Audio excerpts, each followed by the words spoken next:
afternoon, good morning, race fans, sim fans, RC fans. Racing 393 for part 4 of my Tamiya M05 hop-up build. So, I've been a busy beaver today. I've pretty much, as you can see, completed the, it's not quite complete, I'll go over what I've done, the rolling chassis, and I've fitted and trimmed, but not fully trimmed, the shell. So it fits not too bad. There's still some wheel arch trimming to do and then to sand it down to make it a bit smoother. But you can see it fits reasonably well. It sits at a reasonable sort of, ride height, I think. The tyres are still very lightly rubbing on some parts of the wheel arch, which you can see here. Depends on where the wheel sits on the steering. The back, it does roll, so it does move, but again, it just needs a final trim and sand for the edges, to be honest, which I haven't done. So I've been on this, finishing it off for the majority of the afternoon, since about 1 o'clock. It's now coming up to 4:30, so it's surprising how long it takes, to be honest. Now, I'll show you a little bit around the car. So you can see it there, that's the body shell on. It looks rather smart, I think. So I'll just remove the body shell so that I can show you under the hood, as it were. And I'll probably pick the camera up off the stand or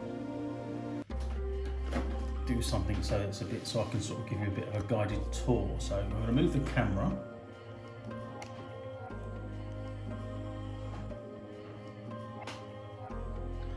So there it is in all its glory. It's got all the full hop-up options I had by Racing. So just to clarify, I'll move the car around. So the chassis actually, so the sort of the monocoque, if you like, is absolutely standard. So we'll start off from the front. Bull rags all round, carbon fibre front shock tower and low friction Tamiya shocks. We've got the Racing front suspension setup, lower wishbone, hubs, drive shafts, and also you'll see down there anti-roll bar. Wheels are an aftermarket, I believe they're 3D printed. I think they're from L&L models. I can't remember where I got those from now, but I believe they're 3D printed. But typically they're the mini lights. They're slightly bigger, they're 1/10 scale wheels, as opposed to perhaps on an M05 chassis you'll get the slightly smaller, a bit like the Mark II Escort wheels. They got mini lights on as well, the blue ones, and they're a bit smaller. But these fit, the body shells are 1/10 scale body shell, as opposed to the Escort, which I think is probably closer to 1/12. I don't know, could be wrong. So so we've got, and over to the front part there, we've got the upgraded steering geometry, which still needs a lot of setting up. I don't have a Tamiya turnbuckle tool, so it's really quite difficult to adjust these unless you pop the ball joints off.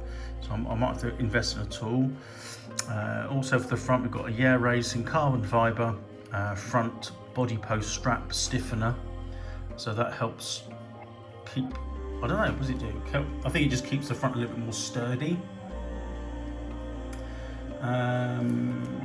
We've got the yellow springs on the front, which were a pack of springs that I bought, soft springs for front wheel drive and four wheel drive cars. So this one is actually quite it sits, it probably could do a little bit more springiness. It actually sits okay where it is. What else? So the motor in there is a Reedy Krypton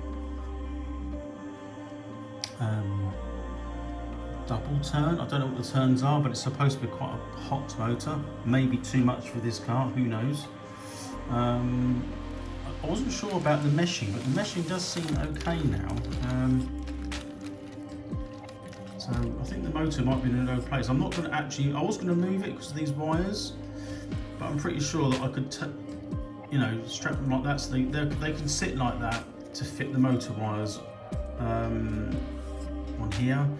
As you can see, I fitted the electronic speed controller. That just tapes down, fairly standard affair there. The battery I've actually got in here at the moment is a 4,400 milliamp hour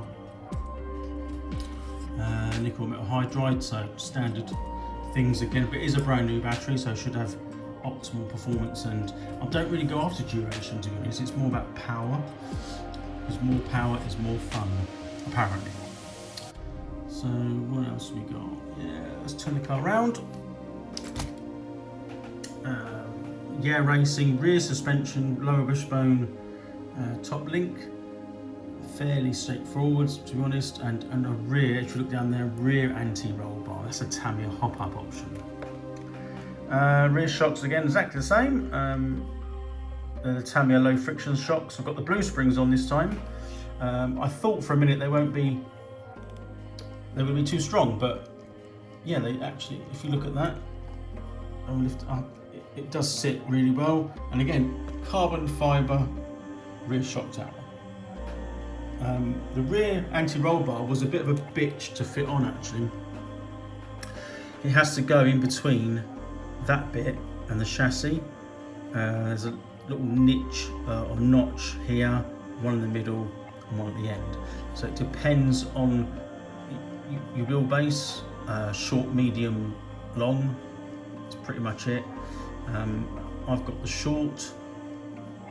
It's recommended the middle, and it just about sort of fits quite well with the links. If you have, apparently, if you have the longer wishbone, longer sort of wheelbase, you kind of have to put the anti-roll bar the other way round. So,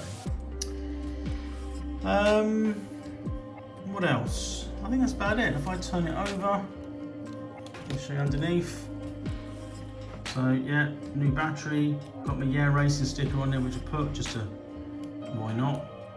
The on-off switch, which I place on there, and you can see on the back wishbone, a bit gutted. I was trying to sort of put that on. I did it with pliers and it slipped. I had to put a little scratch there, which is really annoying, but I'm assuming it's going to get more than just one little scratch underneath when I start using it. The tyres, nice and soft. They have got foams in, but as you can see, they haven't quite sat on the rims properly there. So they were glued because they were going to be used on another vehicle, but they're not quite sat. So apart from that, what else? I've got the steering bar on there as well. So I've got to fit the servo, which goes in there, and the receiver goes on this side. So the servo will go in, attached to that, and there's a little adapter that goes on there, I think, which I might need to use to screw the servo down. But then you've got this long kind of steering rod, goes for the length for the car, all tied together with the blue anodized and the blue wheel nuts. So yeah, that's pretty much part 4 of the build. I think for now, what I'm going to do next time in my part 5 video will definitely be a turn on and run video. Not outside, but certainly inside the house, maybe in the steering, sort the servo out, the sort of end points, and you'll see me going through all that, making sure that the motor is meshed correctly. It feels okay, but that's why you never know until you've got it running. And then once we've got that, the body shell will then be painted, which will be a separate video, and then it'll be a run video, so we'll see how we get on with that. I'm thinking a bit ahead here is where I'm going to put the Sky RC, because there's certainly not a lot of room on this car, but it has come out really well. I'm really pleased. I tried to get the stance a bit better. It is very slightly still out. You can see that by the front. We've got a bit more negative camber there than I'd like. It'd be right if it was going around an oval, in the UK oval hot rod scene. The back typically has got a bit of toe in and a very slight amount of negative camber, which is built into those hubs on the back. I've also got some different hubs from Yeah Racing, which apparently add even more adjustment on the back, which I haven't tried yet. I want to get it running as it is. Body posts are still their standard length. I'm not going to trim those down yet until I've finally got the shell on and its final fitting, its fitment place. A couple of spaces on the shocks to sort of take up some play, but yeah, and it's actually got a bit of bump steer on it. I know what that is.